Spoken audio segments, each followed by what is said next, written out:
Started Borderlands Stories from Ukraine. This is the Thursday military analysis show. So with us always Glenn Grant and Yuri's joining us as well. So really wanted to start talking about the Western NATO and other Western countries starting to ramp up support to Ukraine, which we're seeing a lot more of really in the past 48, 72 hours. So I'll throw it over to Glenn and get us started. Yo, well, let's have a look at this. The complete northern area now. The Ukrainians have re-established the border, so the border with Belarus and actually the northern border with Russia is now back to the way it was before, with border guards and everything else. And it looks pretty solid. That almost all the troops that were in Belarus have now moved round to the northeast, either towards facing Kharkiv or further down, facing the troops in Donbass. So working our way round from the top. Sumy is being bombarded. Kharkiv is being bombarded, and there are a large amount of troops, Russian troops, sitting outside of Kharkiv, supposedly waiting to come in. I heard that there were 25 battle groups, which is really a lot. But Kharkiv is actually quite strongly held by territorial troops, although they haven't got that much artillery in support. So one hopes that the Russians don't go for heavy bombardment as they've been doing everywhere else. Moving further south, but below Kharkiv, the troops have moved from Kharkiv down to Izium, which is sort of 50, 70 kilometer trip down. And they're trying to cut off the troops that are at the top part of the Donbass line, the old trench lines. So there's actually work from the south of that, a part of that, and from the north of that. What's worrying is that there is a very steady movement forward of the Russian troops. They've changed their tactics completely. They're now going back to the old ways of fighting. So instead of having 3 battalion groups, they're pulling them together into brigades and divisions and putting them close together. So they're forming a much stronger phalanx of enemy to fight. But the infantry are waiting until the ground has been heavily prepared by artillery, which is what they were not doing previously. So this is back to the old days. Now in that northeast area, now we have the chief of defense, Gerasimov, who is probably being punished by being sent to Izium to make sure that the breakthrough occurs. So this is going to be interesting times to see whether his presence actually makes things better or worse around Izium. But it is worrying, and what is particularly worrying is that the troops are running. Ukrainian troops are running low on artillery ammunition, and in some cases even other ammunition natures. But the NATO equipment is not going to arrive yet. So there's a holding on period, and it may well be that they get pushed back. It could even be that there is a breakthrough there. Although knowing the stubbornness of the Ukrainian troops, they're going to stand and fight to the last Ukrainian and the last bullet. Going down further, the old trench lines are holding. There are 1 or 2 minor breakthroughs on them, but pretty much there's a couple of 100 kilometers there of defense that is holding quite strongly. So, but it's being really heavily attacked again by artillery first, and especially by rocket launchers in these areas. So there's a lot of multi-barrel rocket launcher fire, which of course does get down into the trenches because it's because of the way that it actually is. So there we have that. Now below that, Mariupol is in. I can only describe it as in shit state. It's dire. The boys are hanging on, and they're hanging on inside the old ironworks as best as they can. It's a huge area. It's like 4 square miles of ironworks. It's not a small place, and it's riddled with tunnels underneath. But the Russians are just dropping the biggest bombs they can on top of it. So today they dropped a serious bomb on one area, which collapsed the roof and collapsed right down and has caused casualties. It's not sure how many, but it is apparently quite a lot of new deaths and to use the expression they use, re-injured people. So people who were injured before are now injured even more. Now this is, I mean, if you talk about war crimes, this is probably the worst that you can think of, because it's basically just bombing innocent civilians in most of this, and you can't actually get any nastier than that as a race of human beings. Well, they're not human beings, as a race of animals who are just bombing human beings for the sheer joy of killing.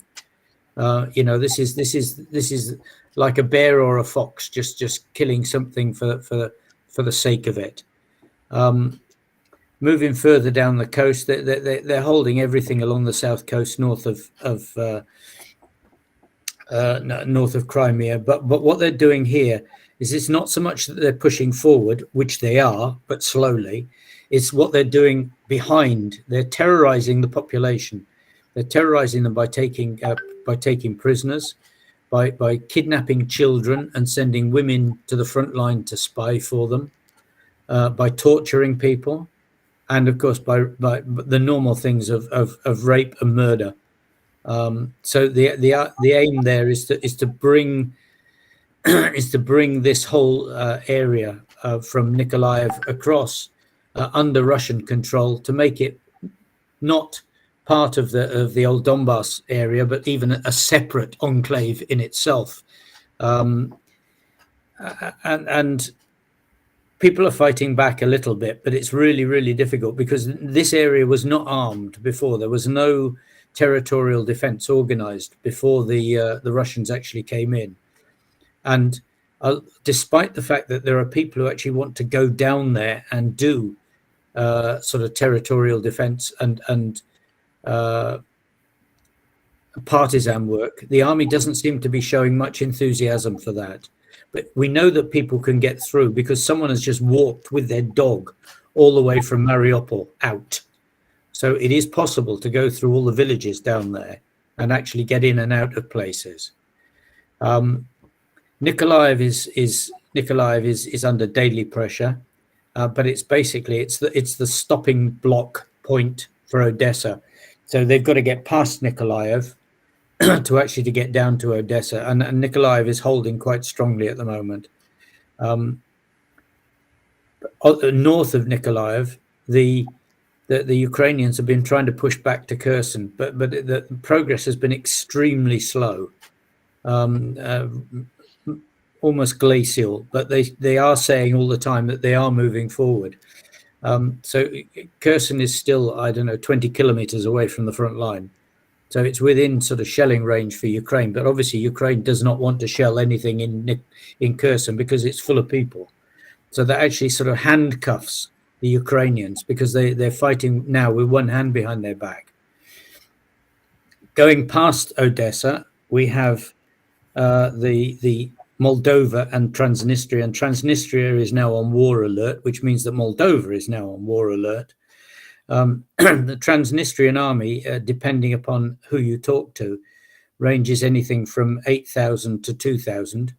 But they've not been fighting anywhere ever. So this is hardly going to be the Brigade of Guards come pouring out of Transnistria, if indeed they are forced to fight by Russia. My suspicion is that a lot of Transnistrians are not going to want to fight at all, the ones in the army, because they're untrained and they know that they're going to get killed.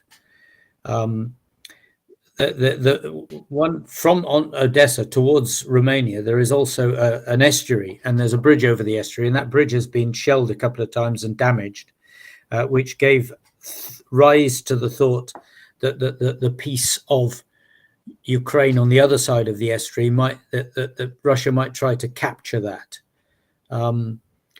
They could do that by bringing in troops close on the Black Sea to Romania and putting them into that area, or even perhaps coming out from Transnistria into that area.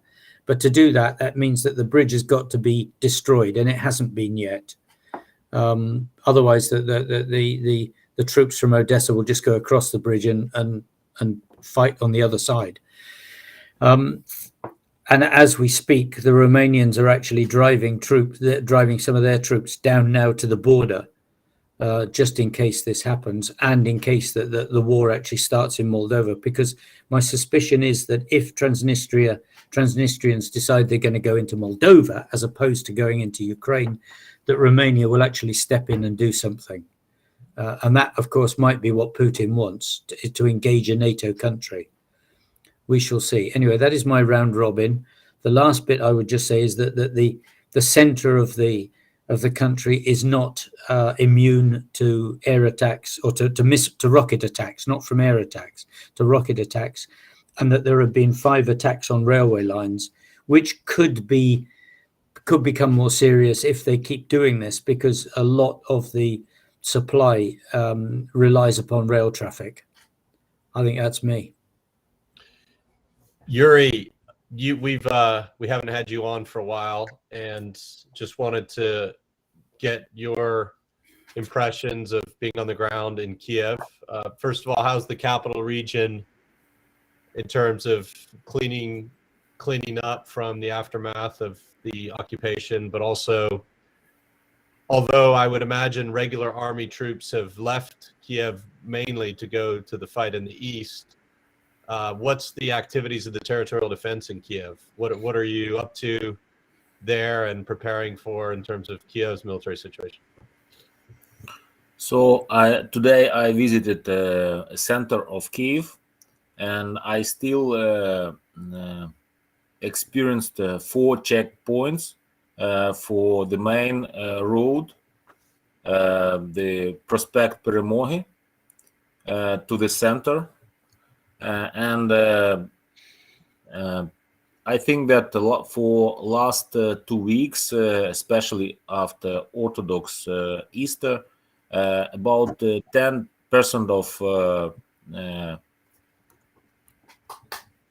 of population of inhabitants of Kyiv arrived, and we see again traffic jams in Kyiv, and I see that everyone wants to come back to regular life. But still, checkpoints are active, and it means that there is some tension inside people's minds, and also territory defense. Even Kyiv territory defense is still on roads. Also, I visited Western Ukraine, and especially Zhytomyr. About every 50 kilometers, I see checkpoints, and territory defense is active there. But also, what I see that territory defense is still mobilizing additional troops to regions where frontline now exists. So territory defense is grouping additional troops and send them to frontline. At the same time, all existing brigades are moving to frontline too, and northern border is defended more and more by territory defense. And also, last weeks I had talk with my friends from Belarus, and they're describing me the situation that Belarusian army is not ready to entry. So that the risk and the probability of entrance from Belarusian army is very low. So northern part of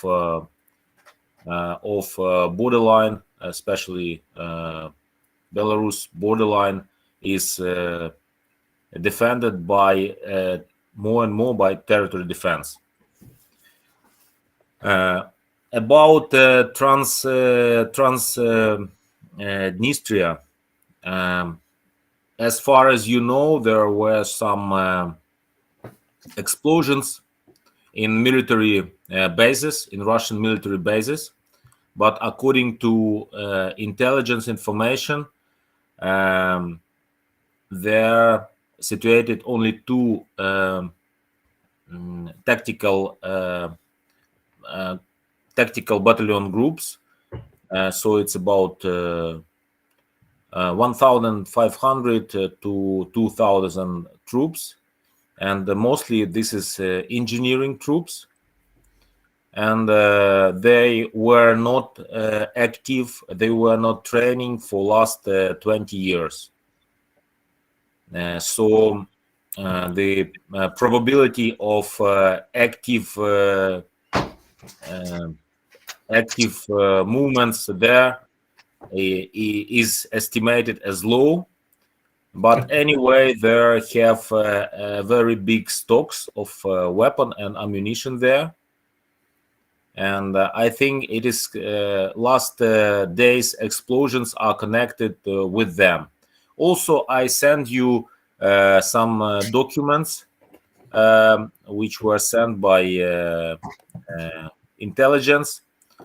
They gathering population, and it's like some kind of mobilizing of civilians for trainings and for grouping into some troops. So it's maybe it sounds like preliminary announcing of mobilization. Inside Bilohorodka, inside our territory defense, we are still working, we are still waiting, we are still training and keeping strong. At the same time, part of our troops are enriching army and enriching and leaving for frontline. So your territorial defense is also sending soldiers to the front lines. Yes, yes. And are they joining regular army units or other territorial defense, or are they all mixed up? They are joining regular army. Okay. All right. So Dave and Glenn, I wanted to bring up this broader point, which I think is important for the discussion, is the Western arms deliveries. And President Zelensky finally seems to have broken through in terms of marshaling political will on the global stage. They had a donor conference of 40 nations. Even Germany is voted today, I think 567 votes out of 693 in the Bundestag to supply heavy weapons to Russia. We also have to Ukraine. Sorry. Well, actually, no, because they're paying for gas. So that was a Freudian slip, but not so much. Yeah, the ammunition they're giving to Russia. Yeah, exactly. And in fact, the Germans and French, it turns out over the last 7-8 years have been skirting sanctions and have supplied several $100 million worth of military equipment to Russia. So, but they're going to arm Ukraine too, as well as paying for gas, which effectively funds the war in Russia. Although on the sanction side, there's a oil embargo pending. Apparently, Germany's figured out how to get off of Russian oil, and now Russia's cutting off oil to Bulgaria and Poland, and basically playing a game of geopolitical economic chicken with the rest of Europe, because that could spur, a quicker transition off of Russian gas. So if we zoom out to the strategic picture, especially with the capability of Western arms, Dave, which you and Glenn are very familiar with, when do you expect these arms to become to start making an impact, and when do you expect them to become decisive? Because as Michael Kaufman pointed out, the Russian military specialist, probably the top one in the world, at least in the United States, Western world, he's pointed out that no matter what gains Russia makes at the end of this phase, they will be a spent force in the next few months because of the fact that they're just not mobilizing like Ukraine is, where Ukraine is mobilizing its entire society for war. They've started conscription or activization of reserves, and you could start to see this summer brigades and divisions of new formations coming up out of the Ukrainian side. So just wanted to think about that and talk about what is the impact of Western weapons and when. Well, the first thing you hit on is the convenience of Germany finding alternate oil and gas resources, and then immediately announcing arms support to Ukraine. Just very convenient. And they're just trading time for space is all that Germany did in that, and it's a classic move. It's still, and we hit on this 2 weeks ago, talking about Western NATO type weapons, or even Soviet bloc weapons to Ukraine from surpluses in former Soviet countries. Yeah, especially the more Western NATO type weapon systems. It still takes time. Glenn and I were talking offline about the M777, 155 millimeter towed howitzer, which is a large number of the cannon artillery heading to Ukraine. That is not a simple weapon system. The U.S. Army has a hard time maintaining and employing the M777. It's a complicated howitzer, and introducing that into Ukraine is going to take training. It's going to require a logistics trail that doesn't currently exist to maintain the fleet of 777s being provided.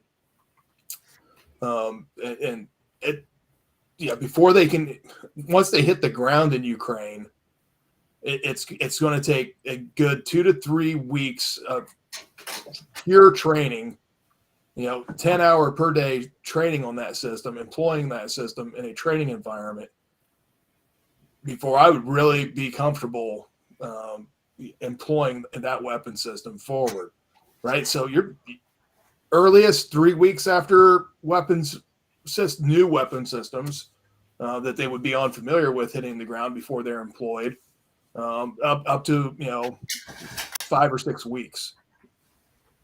Okay, so the next 4 to 6 weeks, you'll start to see, and to be clear, that's 100 howitzers. That is quite a bit of artillery with good range, improved range. It's a great system when it works. I'd be very surprised if we see it even in that time frame. Although they might do it just out of desperation. You've got several things about this. Is that I'm not sure, and Yuri may have a better handle on this, and if he hasn't, I need him to go and ask questions of who are the people who are going to be doing this, because the manpower for the artillery is actually on the front line working. So if you want people to go back, are you going to take back people from the front line who are the experts, or are you going to try and take new boys? Because if you put newbies on a gun like this, you're in a surefire thing of broken legs, broken arms, hands cut off, fingers cut off, and things like this. Because these are serious pieces of equipment, the guns. It's the same with most of the weapons, but in the hands of an experienced artillery sergeant, then they'll find it a joy and they'll learn quickly. So it's having the right people. And there's a lot of equipment coming. I mean, there is a lot of equipment coming. I mean, it's something like 18 gun batteries worth of equipment by the time you look at AS-90 and other guns. That's a lot of people. And then, you know, how are they going to blend that into the system that they have at the moment? And that, for me, is totally unclear. I can't see that because, obviously, you know, the plan is secret. But it's really complex. Now, some vehicles, some things, some equipments like Bushmaster, I've heard that they're already on the front line. I mean, I have no evidence of this, but they could be, because they came a couple of days ago, and it's possible to drive Bushmasters all the way to the front line. It's not a difficult equipment to learn. You know, and someone who's been working on an armored vehicle will get in one and will if he's IT literate, they're instinctive. So they'll know what the switches are for, and they'll work out what the other switches are for pretty quickly. Except for the driver's seat's on the wrong side of the road. But anyway, the driver's seat is on the wrong side of the road. But remembering that every one of those brigades has got guys who've worked in Britain. Yeah. So for them, it won't be on the wrong side of the road. They'll be quite happy with it. Yeah, but it is a point. It is a point, and it does international legions. And Sam, I mean, why it's a serious point? Why it's a serious point is that because it's an operational danger. Because when you're under stress, then you don't move. You move automatically. So if someone in the Bushmaster suddenly gets shot at, okay, he's going to move his left hand to move the gear and to do things. He's not going to be using the same hand movements that he is normally used to. And therefore, there's a risk there for people who suddenly come under fire and when they're in a new vehicle and it is on the wrong side of the road, that they don't actually handle it in an instinctive way. It's going to take them weeks to become instinct. So you've got that. Then you made this point about, you know, new brigades and new divisions. Well, again, who are the people who are going to do that? How do you create a new brigade and a new division? I mean, I have actually written about this. Go on. Sorry, you're frozen. I mean, the only spare people are the Territorial Army, because most of the reserves, the sort of the third and fourth wave of reserves, a lot of those have already joined the Territorial Army. So, you know, they're going to have to pull people. Let me describe the situation. So we have about 200,010 regular army troops. But by the way, for last 8 years, we have 500,000 veterans who came through war. So they were also artillery battalions. They went through tank battalions. So, for example, one of my employee, he came back to frontline as in regular brigade, and he was driver in tank driver. So, you mean now? Now, yes. Yeah, but that means he's already been used, mate. He's not free. Everybody talks about this 500,000 and 200,000. You've already lost a lot. And already a lot of those people that have been in the ATO have already gone forward to the ATO, 1,000 plus, 100,000 plus, because the army was so thin on the ground at the start of the war. So, you know, the numbers don't always add up. The numbers that are written down don't always add up. Okay, there are probably lots in Lviv.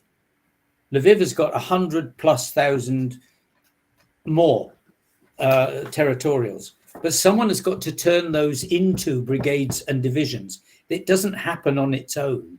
You've got to have officers, you've got to have sergeant majors, you've got to have vehicles, not just the vehicles that they're being given by, you know, an artillery battery has got an artillery battery with 6 guns should be about 30 vehicles. Okay, so you've got to have all the support vehicles, the Land Rovers, the observer vehicles, the logistic vehicles, and everything else. So this whole thing, this whole management thing, just for people and vehicles and equipment to make new stuff is an extremely complex task, and it's not going to happen in 5 minutes. No, it's not. It just isn't. I mean, in the First World War, when they made new infantry battalions, they were not putting them into war for over a year. Over a year, and many battalions were deemed not ready for war even after a year with new people. So, you know, this is, Ukrainians are wonderful, I know this, but, you know, even if you pull that year down to 2 months or 3 months, it's still a challenging activity, management activity to make all these things. Is all I would say.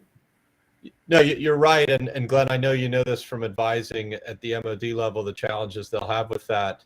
Yuri, you were talking about some of the people have been called up. Are any of them going to fresh units, or this is probably classified information if they are? Secret. So, yeah, we can only speculate here. I will not tell you where they went by, but from my company, these guys are experienced and they have war experience. They know their units, they know their commanders, and from information I know that every day we are training, and also the best people are sent to train with the new weapon. The best experienced people. So it's not new people. This is experienced people that are retraining for new weapon, and we send the best people for training. Not the worst, not the youngest, not freshmen. That's good, because that's what needs to happen, and it's the big challenge. Then is when you send the best people away, then you weaken the front line a bit, because that's an inevitability.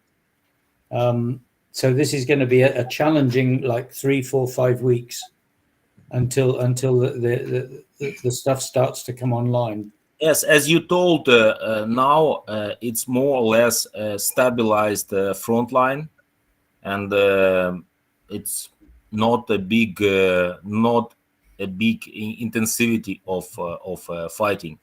So what we have at the eastern front line for Luhansk and Donetsk Oblast, we have a 3 line of defense which were built 2015, 2016, 17, 3 lines of defense. Mm-hmm.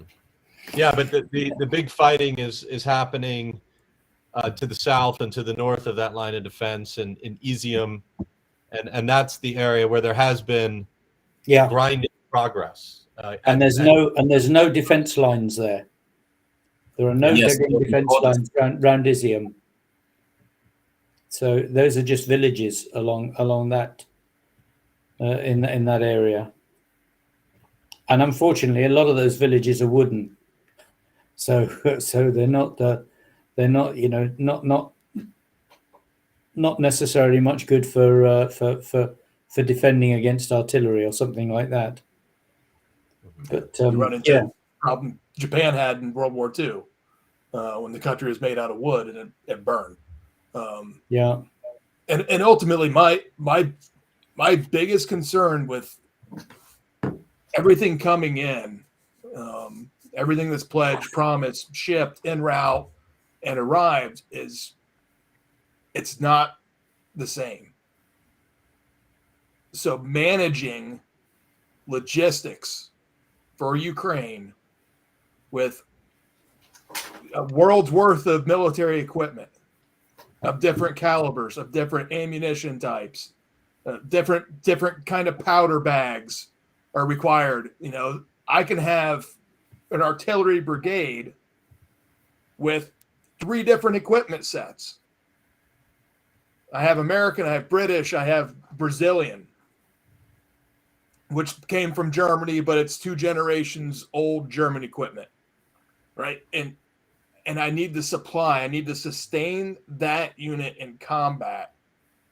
And I need to have the apparatus. I need the people trained and knowing what is where I'm getting it from, and I have to get it along that line of communication, that route, that main supply route, alternate supply route, to the unit that needs it when they need it. And that's going to be the complicated task. It is, because it's because we work on a different concept, and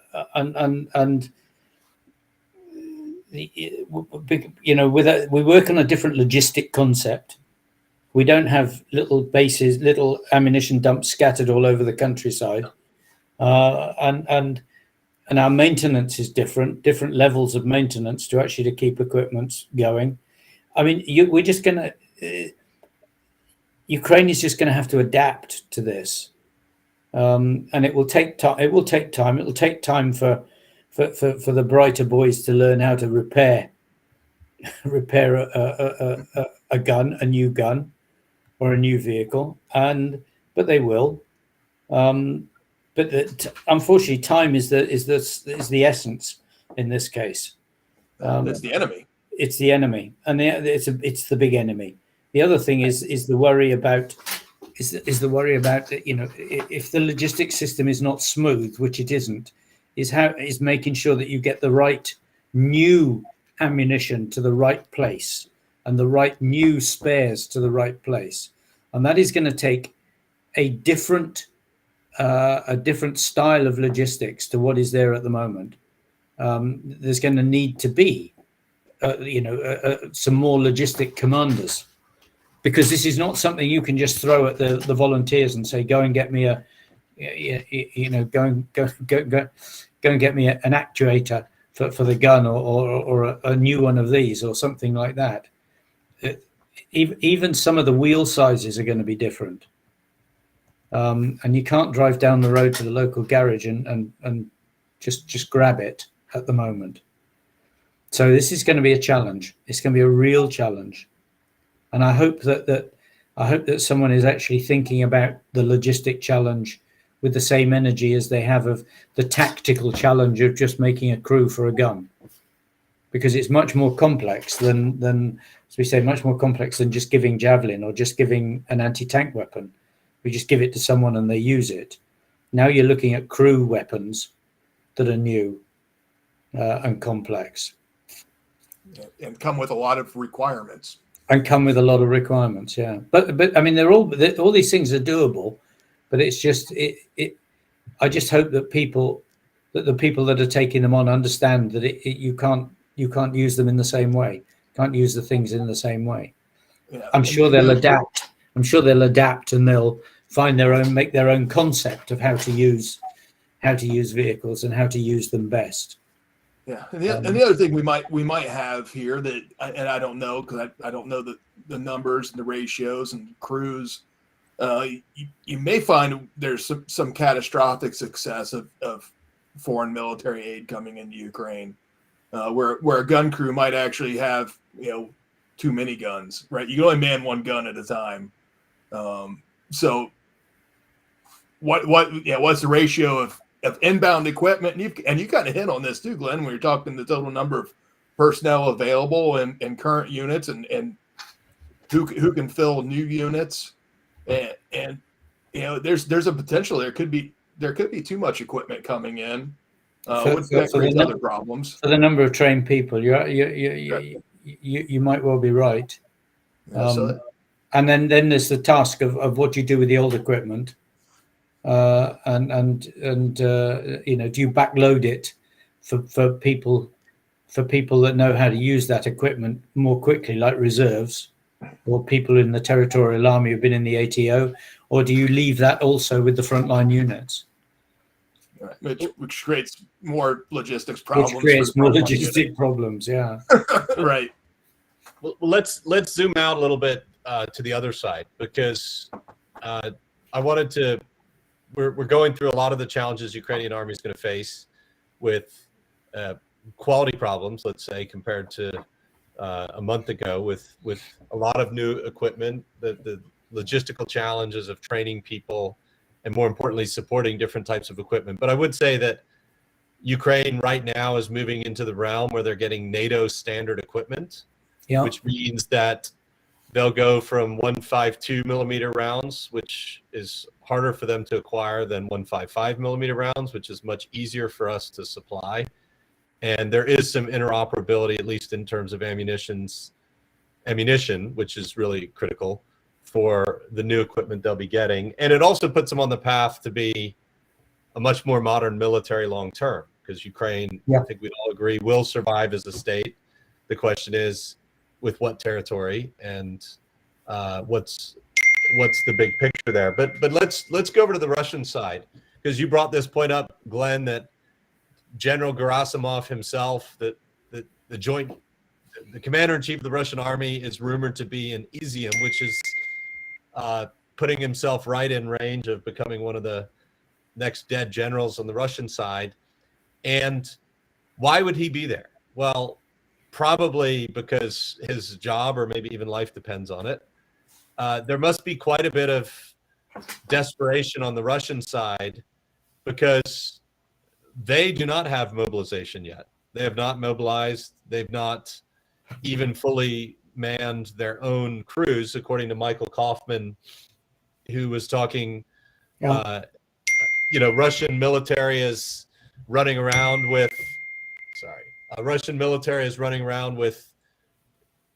armored fighting vehicles that have maybe two infantrymen in the back, maybe instead of 6 or 8, which you'd normally expect. They are not fully manned, not even close. weren't when the war started, and the casualties haven't helped that. The force ratios you need in an offensive, which they didn't pay attention to when they invaded Ukraine, are certainly still not where you'd want them to be, at 2 to 3 to 1.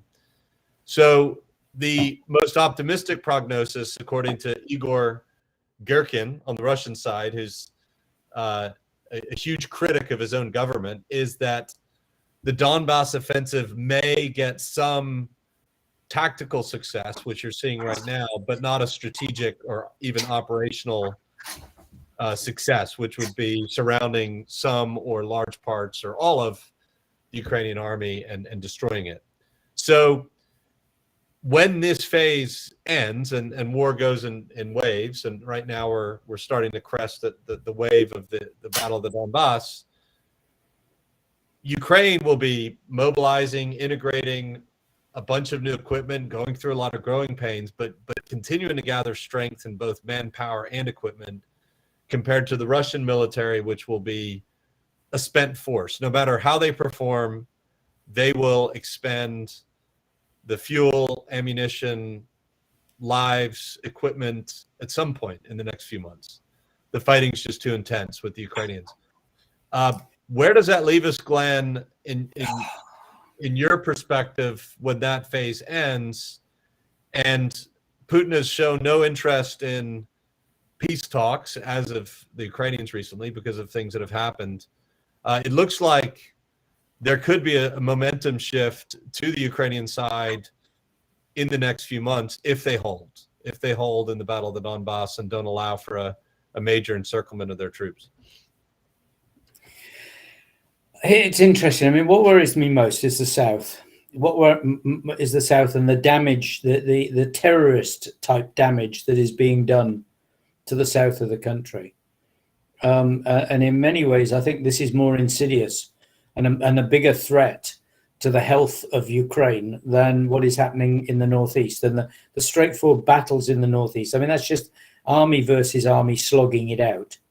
But what's happening down the south with terror, with you know, making children learn Russian in schools, just trying to Russianize the whole of the south area. That's a much more nasty problem for Ukraine in the main. I think you're right about the Russians will probably run out of energy in the top. I mean, even if they get into Kharkiv and they take Kharkiv, okay, so they flatten it, they start killing people. It doesn't change the body of Ukraine. If they break through around Izium, wow, it then becomes their problem. At the moment, it's Ukraine's problem in defending. But if Russia breaks through, it becomes their problem because then they've got to do something with it. And even with Gerasimov, as you said, you know, vehicles with only 2 men in, vehicles that have got young officers in who are not even commanding anything because they're cadets and they were pulled forward to the front line. These boys they're not any longer a credible attack force that can actually start going across the country and doing something. And the population that they're going to get there isn't so much population because lots have already left. So they're not going to be able to use the terror game as much as they've done before. Then they've got to hold the area behind, remembering that Kharkiv has got a large territorial defense force, and it is large, and those boys are going to not give in a hurry.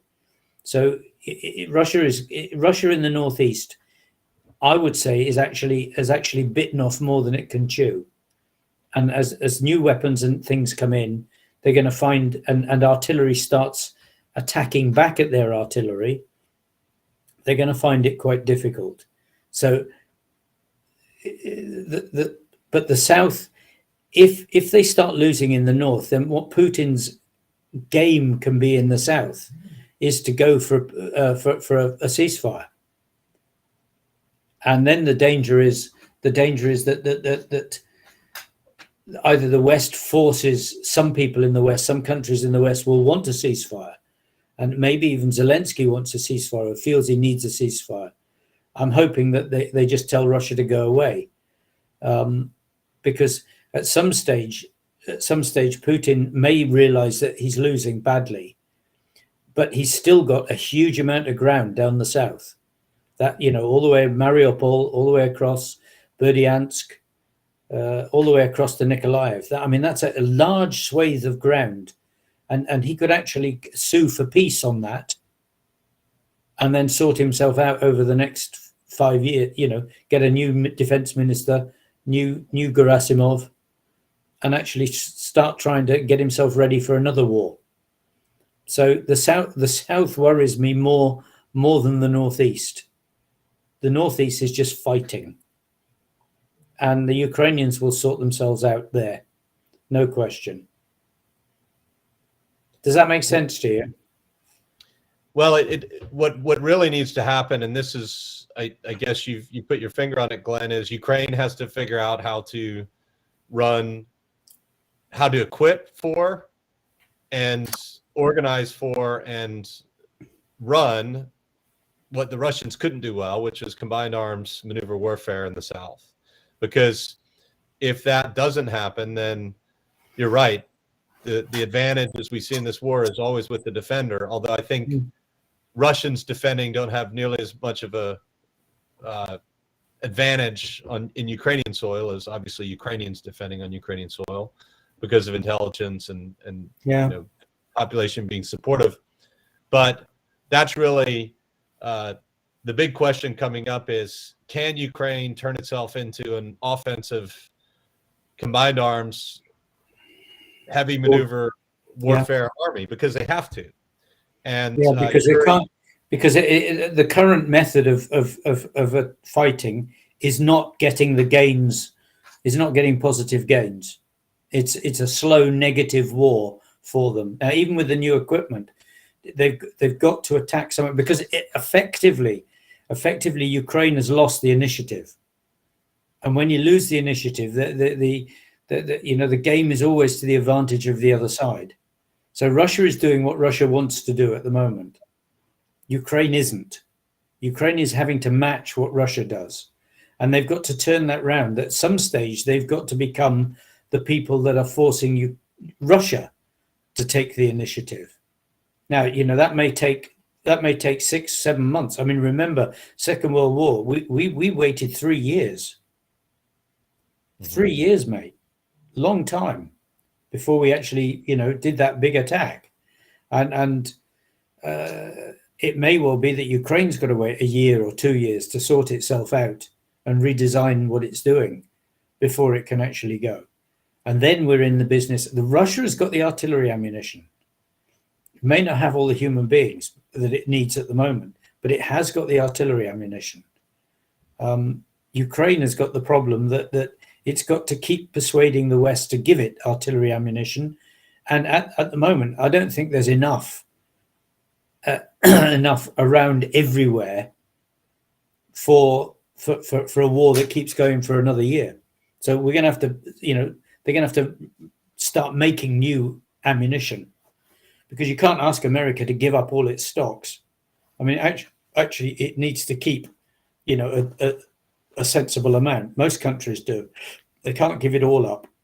Well, if they don't spend it here, they'll end up spending it in a larger war. And I think they'll end up spending it in a larger war. There's no question about that, which will be 10 times more expensive than what they're coughing up. I mean, as I said, as I tweeted a couple of weeks ago, Zelensky asked for 1%. He should have asked for 10%, because 10% would still be much cheaper than going to actually to have to fight a Russia that wins in Ukraine, because the amount of money we'd have to spend on rearming everybody would be monstrous. Rearming, all of NATO. You're on the ground. The soldiers who are going into these units who have to form the backbone of this new offensive formations that need to be built. What are your thoughts on the timeline? I have a sense that when it is actually really good time for maneuver warfare, I have a sneaking suspicion, Dave, that Ukraine might be able to launch some armored attacks that could be quite effective. But I want to hear your thoughts, and then Dave. So first of all, psychologically, all units are preparing for offense. So everyone understands that we are just gathering ammunition and waiting for new next generation weapon. So we don't want to lose our best people in symmetrical, conventional warfare. We want to fight at another level, so we can have at least 1 to 10 proportion of deaths in favor of Ukrainians. And also, what I see, that I communicate with people on occupied territories, that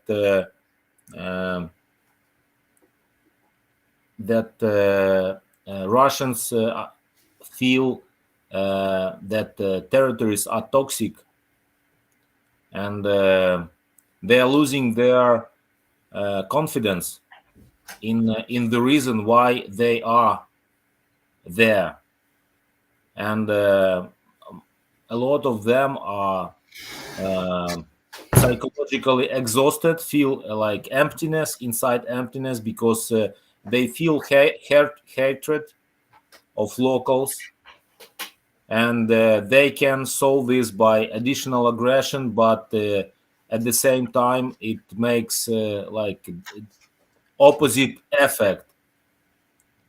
And I think that this is one of factors that is working for Ukraine, because they don't want to stay there as bastards.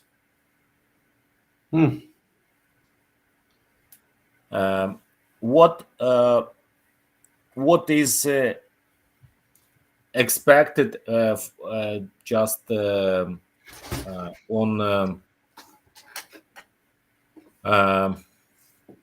like from our side of view, that we don't want to fight in front, in head-to-head clashes, and from, for example, from what I hear from our snipers, that they are just tied to kill Russians, because they are like in in forcing Dnieper River, when Stalin told that you have to capture the Kyiv before the anniversary of Great October Revolution, and Ukraine and the Soviet army lost about 300,000 soldiers for 7 days. So what I hear from frontline, that they are just pushing troops to the front line, and snipers are just tired to pull the trigger. Yeah, that's what's happening around Izium, or just across the front line? Around different points, but mostly from DNR LNR region. Yeah, that's right. Around the trench lines. The trouble with Izium is that they're really that area that is heavy use of artillery, which means that and the guys are not necessarily in trench lines. Well, mostly they're not. So that means that they take casualties, and I mean, we all know that the stress of being under artillery is monstrous when it's landing around you and actually killing people to the left and right of you, or damaging people. So it's very hard then when the troops come, when the Russian troops come, even if they are completely useless soldiers, which in many cases they are. It's still very hard to dig yourself out from being underneath the artillery attack and actually try to get back to being good soldiers again. And I'm hearing this from quite a few in the front line, that they're just saying that they're exhausted from the rocket launcher attacks, and that understandably so. But they're holding, and that's the remarkable thing, and that's the truly remarkable thing about the Ukrainian Defense Forces, is that they're being bombarded, but they're still holding. Fingers crossed that it stays that way.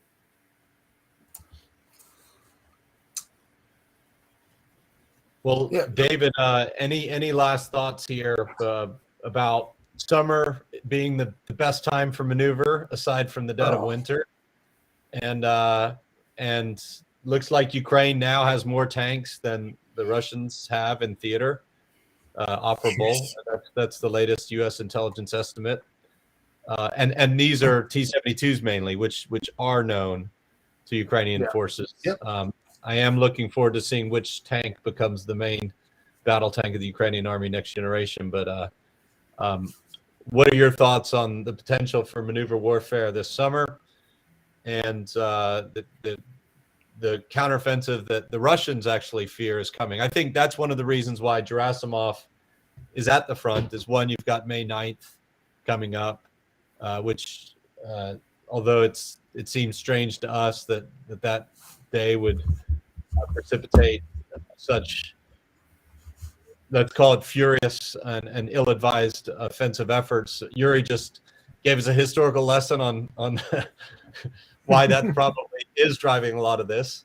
What are your thoughts on the pending Ukrainian counteroffensive, which I think is building? Yeah, and that's important. Remember, history is very significant to Putin.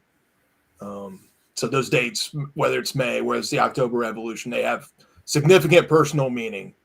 And the stack more meaning on top of them really strengthens the importance of the day for Mother Russia.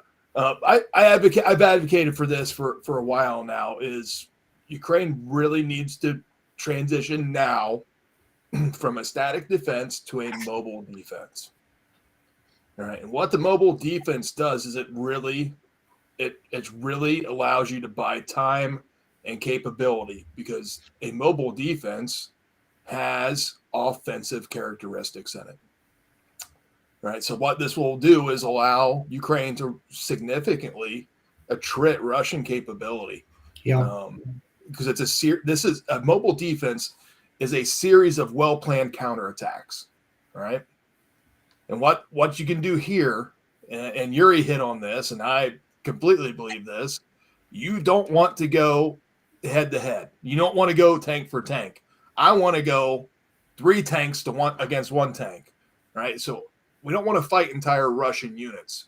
We want to attack them in piecemeal. We want to isolate elements of Russian forces along the front, and in a very small geographic location, overwhelm them with combat power in a counterattack, destroy them, and withdraw back to a line of defense, and continue to hit them piece by piece along very small fronts.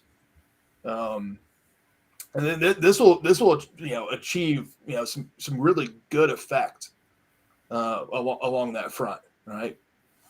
And that builds an offensive mindset across an army that, as we progress with foreign military investment in Ukraine over the next several months, can build up into that larger transition to a pure offense. So it builds it up over time. It degrades Russian capability now, and really allows that transition over the next several months. I think the other thing Ukraine's really going to do is, we may have seen some instance of this, is a deep strike, deep attack capability, and we need to get in and disrupt Russia's ability to sustain combat. Yeah, it's more than that, David. We want to make them turn around and run. And right. Personally, I think that the area that is most vulnerable is the south, much more than the east. And I if I was going to counterattack, I would head for as hard as I could south for the bridge at Crimea, because I think if you get the bridge at Crimea, as you go down towards it, I think people will get out of the way. To be honest, if you've got anything that's solid heading south, because they're vulnerable. The Russians are definitely vulnerable, and if they think that their route home is going to be cut off, I'm sure that a lot of them will just turn around and drive. Yeah, and Crimea is full of administrators and. Yeah, Crimea itself is full of. Crimea is wide open. Yeah. I mean, there's as you're right, it's administrators and sailors that have been left, but that are deeply unhappy, and air defense gunners. Yeah, it's not an armored. It's not a defense for armored warfare at all.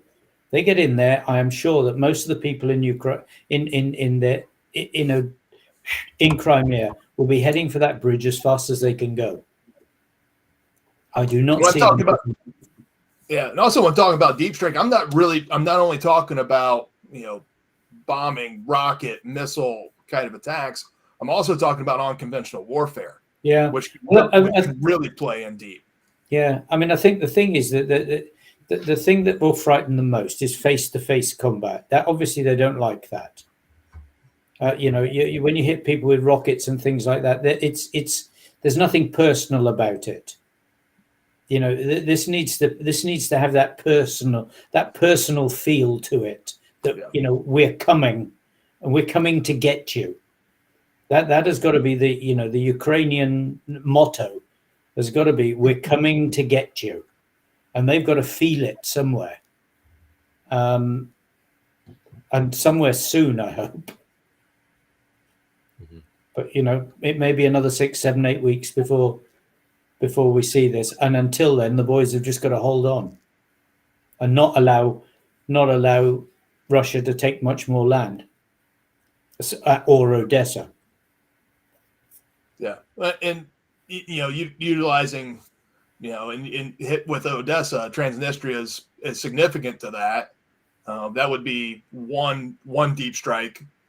If I'm Ukraine, I want an unconventional warfare capability in Transnistria. I want to form that resistance movement, develop it into insurgency, have coercive and disruptive population. Dave, I don't think there's anybody there to do it. I think anybody who is going to do that is already driven either into Ukraine or into Moldova. Yeah, they need to get back in. Right? that's where you need to go. Have you seen the long queue? The pictures of the queues. There's a long queues of vehicles driving into Moldova to get out of Transnistria. Yeah. Yes, from what I hear, that Transnistria doesn't want to fight at all, so they're escaping. So, and then I sent documents to our chat group about official order of Transnistria so-called government about gathering all civilians around training camps, but they are running out of Transnistria to Moldova or to Ukraine out there, and no one wants to take machine gun. And also I sent a document about Izium issued by local administration, Russian so-called administration, about civilian cooperation and assuring Ukrainians that electricity will be renewed, water supply will be renewed, hospital care, medical care will be renewed. And I feel the smell of Gerasimov General, because he is a well-known author of hybrid warfare as a doctrine, Gerasimov doctrine, as far as you know.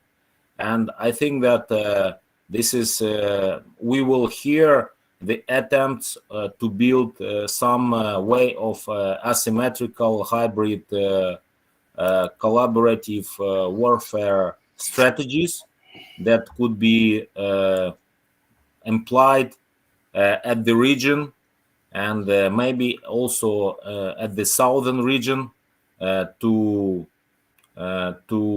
break the conventional rules of warfare, because as far as we know, about 1 million of Ukrainians were deported to Russia, including children, including men also, and they now trying to recruit Ukrainians from occupied territories to push them to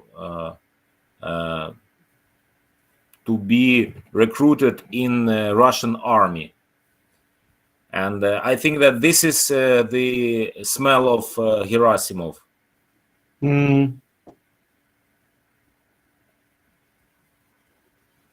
I think you're right. I'm sure, and I mean, one worrying thing is the thought of them actually mobilizing people down in the southern area to fight on behalf of Russia, because I mean there'll be no training or anything. They'll just literally put someone in uniform, shove them in a vehicle, and send them to fight Ukrainians, which was pretty much what happened in the Baltic states during during the battles between Russia and Germany.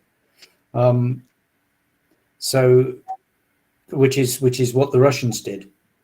Just shove people in vehicle and send them off to fight the Germans. They're used to it. They've done it before. This is not a new thing. We should not be surprised with the evil and the brutality of Russia, because all their methods are tried and tested methods that they've used, historically. Reverting back to form. Yeah, absolutely. Well, everything's gonna reveal itself in the next few months. Especially, we'll see the Battle of the Donbass, I think, start to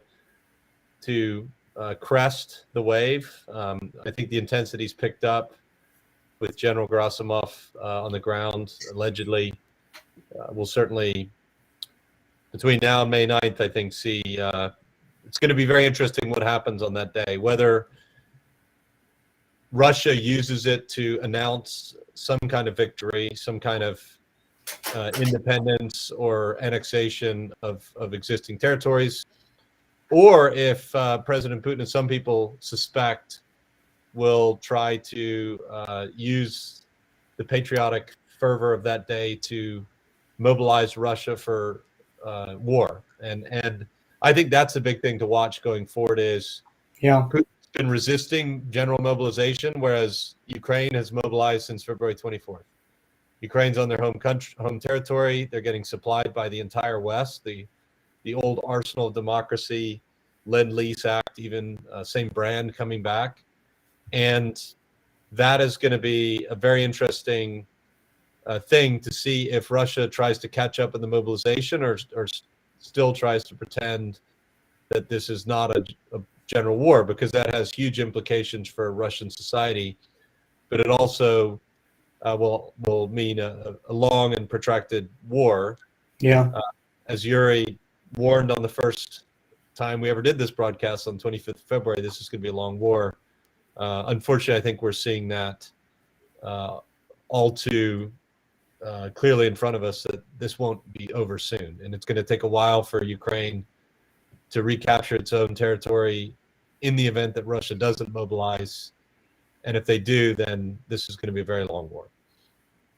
Also, I want to add some elements of our discussion is about, sorry, Glenn, I interrupted you. No, go. About guerrilla warfare.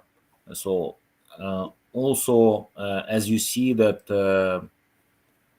we have more and more incidents about interrupting Russian logistics, including operations with the attacks of Russian territories. Also, we are training very fast. Ukrainians get used to study, to learn a lot of things, and our problems with different weapons is good problems. Yes. Yeah. It's a positive problems, and also we know how to kill generals. So I think that close. Yes, we feel the smell of Gerasimov, and even if he is alive, so it could be changed. The smell could be changed. Yes.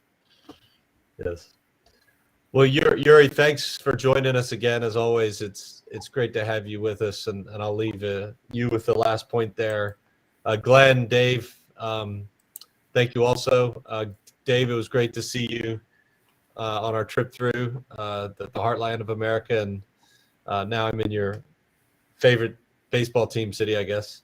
And Glenn, Yuri, I'll be going back to your part of the world in early June. I'll be heading back over. Hopefully, see you in Kyiv then, Yuri. And we look forward to continuing this discussion as long as it takes.